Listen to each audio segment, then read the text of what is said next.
Ester 7-8. Haman diadukan oleh Ester dan dihukum mati. Datanglah raja dengan Haman untuk dijamu oleh Ester, sang ratu, pada hari yang kedua itu. Sementara minum anggur, bertanyalah pula raja kepada Ester, "Apakah permintaanmu, hai Ratu Ester? Niscaya akan dikabulkan. Dan apakah keinginanmu sampai setengah kerajaan sekalipun akan dipenuhi?" Maka jawab Ester, sang ratu, "Ya raja, jikalau hamba mendapat kasih raja, dan jikalau baik pada pemandangan raja, karuniakanlah kiranya kepada hambanya bawah hamba atas permintaan hamba, dan bangsa hamba atas keinginan hamba, karena kami, hamba serta bangsa hamba telah terjual untuk dipunahkan, dibunuh dan dibinasakan. Jika seandainya kami hanya dijual sebagai budak laki-laki dan perempuan, niscaya hamba akan berdiam diri. Tetapi malapetaka ini tiada taranya di antara bencana yang menimpa raja." Maka bertanyalah Raja Ahasi Mereferos kepada Ester, sang ratu, "Siapakah orang itu dan di manakah dia yang hatinya mengandung niat akan berbuat demikian?" Lalu jawab Ester, "Penganiaya dan musuh itu ialah Haman, orang jahat ini." Maka Haman pun sangatlah ketakutan di hadapan raja dan ratu. Lalu bangkitlah raja dengan panas hatinya daripada minum anggur dan keluar ke taman istana.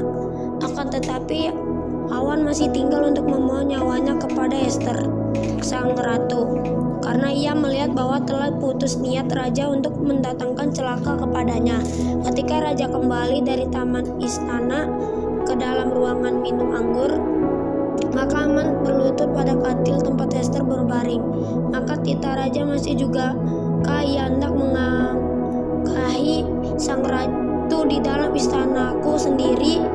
Takatlah titah raja itu keluar dari mulutnya, maka diselubungi oranglah. Maka Haman sembah Harbona, salah seorang sida-sida yang di hadapan raja, lagi pula tiang yang dibuat Haman untuk Mordekai, orang yang menyelamatkan raja, dengan pemberitahuannya itu telah berdiri di dekat rumah Haman 50 hasta tingginya. Lalu titah raja sulaka dia pada tiang itu. Kemudian Haman disulahkan pada tiang yang didirikannya untuk Mordekai yang maka surutlah panas hati raja. Perintah raja yang menguntungkan orang Yahudi.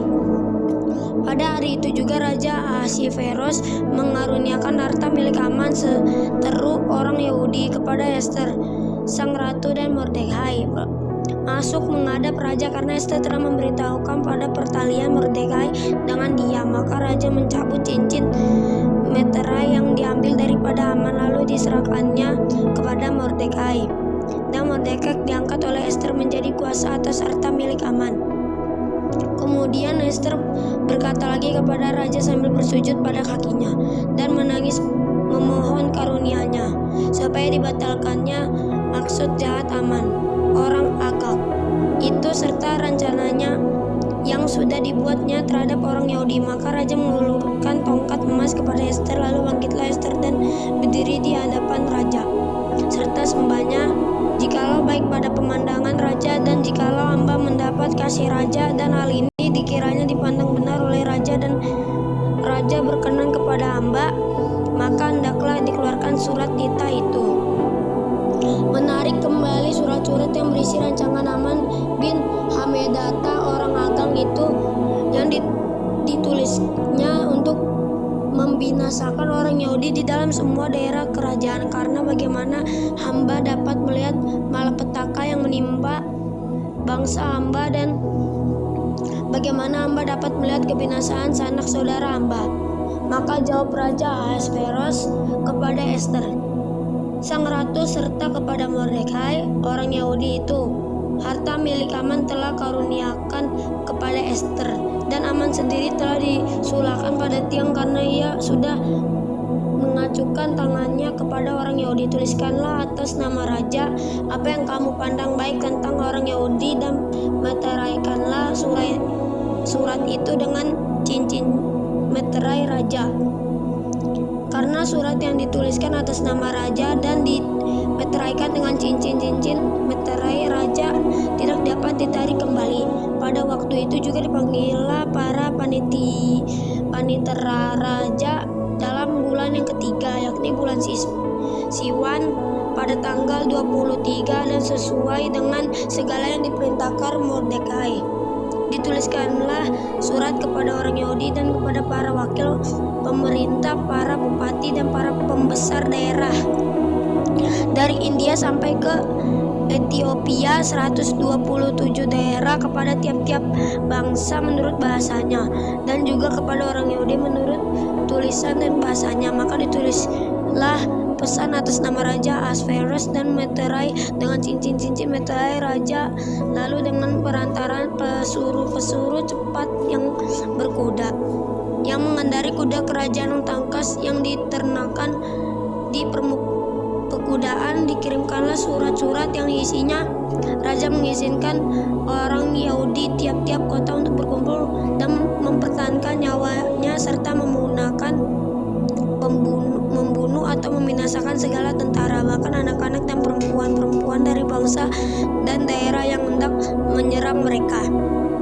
dan untuk merampas harta miliknya pada hari yang sama di segala daerah. Raja Ahasverus pada tanggal 13 tahun bulan yang ke-12, yakni bulan Adar, salinan pesan tertulis itu harus diundangkan di tiap-tiap daerah, lalu diumumkan kepada segala bangsa, dan orang Yahudi harus bersiap-siap untuk hari itu akan melakukan pembalasan kepada musuhnya. Maka dengan terburu-buru dan tergesa-gesa berangkatlah pesuruh-pesuruh cepat yang mengendarai kuda kerajaan yang tangkas itu atas titah raja, dan undang-undang itu dikeluarkan di dalam benteng Susan. Dan Mordekai keluar dari hadapan raja dengan memakai pakaian kerajaan daripada kain ungu tua dan kain lenan, dengan memakai tajuk emas yang mengagumkan, serta jubah daripada kain lenas halus dan kain ungu muda. Maka kota Susan pun bertepik soraklah dan bersukaria. Orang Yahudi telah beroleh kelapangan hati dan sukacita, kegirangan dan kehormatan. Demikian juga di tiap-tiap daerah dan tiap-tiap kota, di tempat manapun titah dan undang-undang raja telah sampai, ada sukacita dan kegirangan di antara orang Yahudi, dan perjamuan serta dari hari gembira, dan lagi banyak dari antara rakyat negeri itu masuk Yahudi, karena mereka ditimpa ketakutan kepada orang Yahudi. Amin.